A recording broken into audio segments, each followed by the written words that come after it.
गौरांग जी नमस्कार, शुभ प्रभात, शुभ दिन। बताइए किस हिसाब से आप एसबीआई के नतीजे देखते हैं? कौन सी दो ऐसी चीजें जो आपको बहुत पसंद आई हों? धन्यवाद शैल जी आपका। और सबसे पहले तो आपको, वीरेंद्र को, मंच पर उपस्थित सभी महानुभाव और सीएनबीसी आवाज के दर्शकों को हमारे तरफ से और हमारी कंपनी के तरफ से दिवाली और नववर्ष की ढेर सारी शुभकामनाएं और परमात्मा से प्रार्थना है कि आप सभी का सेहत दुरुस्त रहे और बना रहे।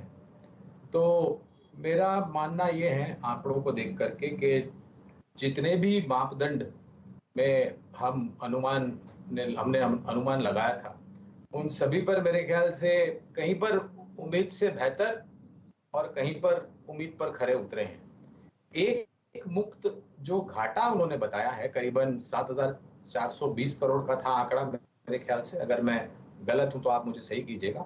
उसके ऊपर मेरे ख्याल से मैनेजमेंट की तरफ से और टिप्पणियां या फिर कुछ सफाई दी जाती है तो और भी सहानुभूति हो सकती है। लेकिन बुनियादी तर्क के आधार पर काफी लंबे समय से हमने सरकारी बैंकों पर चर्चा भी की है आपके साथ, वीरेंद्र के साथ, आपके सहयोगी के साथ, कि सर्वोच्चम पसंद स्टेट बैंक ऑफ इंडिया है हमारी। और इन आंकड़ों को देख करके दूसरी तिमाही के हमें लग रहा है कि तीसरी और चौथी तिमाही के आंकड़े यहाँ से और भी बेहतर होंगे। सिर्फ एक जो दो चीज जो अच्छी लगी, एक तो है नेट इंटरेस्ट इनकम में जो इजाफा हुआ है वो, और दूसरी ग्रॉस और नेट एनपीए के जो आंकड़े आए वो पिछली बार से नीचे आए हैं। तो ये दोनों चीज हमें काफी अच्छी लगी है। सिर्फ एक मुक्त घाटे को लेकर के टिप्पणी आ जाती तो और सहानुभूति हो जाती। ऐसा बहुत कम होता है कि हम लोग लगभग 5% की वृद्धि एलएनटी में देखें। कुछ ऐसा फेरबदल आपके जहन में होता हुआ, इतना जबरदस्त वॉल्यूम और रिकॉर्ड हाई पर एलएनटी, क्या कारण होंगे कि ये स्टॉक इस तरीके से मूव किया?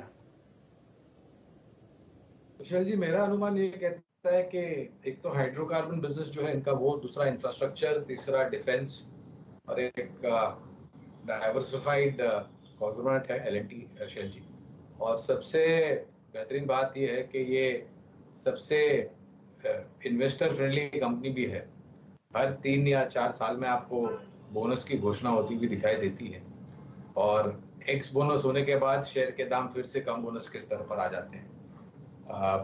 निजी सरकार के तरफ से बुनियादी ढांचा जो है वो खड़ा करने में खर्चा, और निजी क्षेत्र से भी जो विस्तार योजना है उसमें खर्चा होने के कारण हमारा ये अनुमान है कि आने वाले समय में एलएनटी की ऑर्डर बुक और भी सक्षम रूप से यहाँ से बढ़ेगी।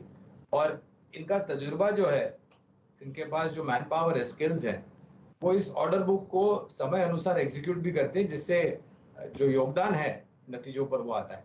और मैं ये भी मानता हूँ शील जी कि अगर आप कैपिटल गुड्स इंजीनियरिंग कंपनी को मापदंड में लेते हैं तो आपको छोटी अवधि में नहीं, लंबी अवधि में आपको उसका पूरा ब्यौरा लेना चाहिए। गौरांग जी, अक्सर हम लोगों ने एशियन पेंट्स में डिफेंसिव बाइंग को आते हुए देखा है। बहुत सारे फंड्स यहाँ पर भी निवेशित हैं। क्या यहाँ पर आपकी कोई बाय कॉल है? अगर कोई लक्ष्य हो तो उसको भी शेयर कीजिए। 3,800 का लंबी अवधि का लक्ष्य, और एशियन पेंट के साथ साथ बर्जर पेंट्स, कांसाई, नारोलैक। हाल ही में एक इश्यू आया था इंडिगो पेंट्स का, वहां पर भी लंबी अवधि के लिए खरीदारी की है। और शैल जी, एक चीज जो हमें सबको ध्यान में रखनी चाहिए इस के कच्चे माल को लेकर के, और ये जो कच्चे तेल में उबाला आया था, तो कंपनियां बहुत ही आसानी से उपभोक्ताओं पर ये थोप देती है, और आपको और हमें जो भी कच्चे माल के इजाफे हैं उसका हर्जाना भरना पड़ता है, क्योंकि ज्यादा भाव देना पड़ता है फाइनल प्रोडक्ट के लिए। और रियल एस्टेट में सुधार की भी जो एक अच्छी परछाई जिसे हम कहते हैं, उसका असर पेंट क्षेत्र पर भी पड़ता है, हाउसिंग फाइनेंस कंपनीज पर भी पड़ता है, pipes and fitting sanitary ware company पर भी पड़ता है, और ऑफ कोर्स सीमेंट और मेटल पे भी पड़ता है। तो ये जो करेक्शन आया था नतीजों के बाद, वहां पर भी हमने लंबी अवधि के लिए निवेश की राय दी थी। गौरांग जी, मुहूर्त ट्रेडिंग के लिए और कुछ और दिनों के लिए स्विंग के प्रोस्पेक्टिव से, शॉर्ट टर्म मोमेंटम के प्रोस्पेक्टिव से आपको लगता क्या है, क्या पिक करना चाहिए? इंडेक्स भी आपको एक वाजिब रिट्रेसमेंट पे मिल रहा है, स्टॉक्स भी वाजिब रिट्रेसमेंट पे मिल रहे हैं, क्या पिक करेंगे आप?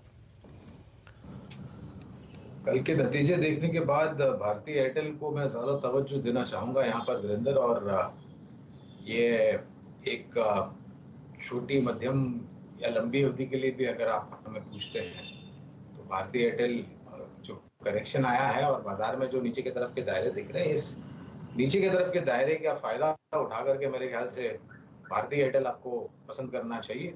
लंबी अवधि का लक्ष्य तो हमने 830 का निर्धारित किया है और छोटी अवधि में हो सकता है आपको 760 780 तक जाता हुआ। छोटी से मध्यम अवधि की बात।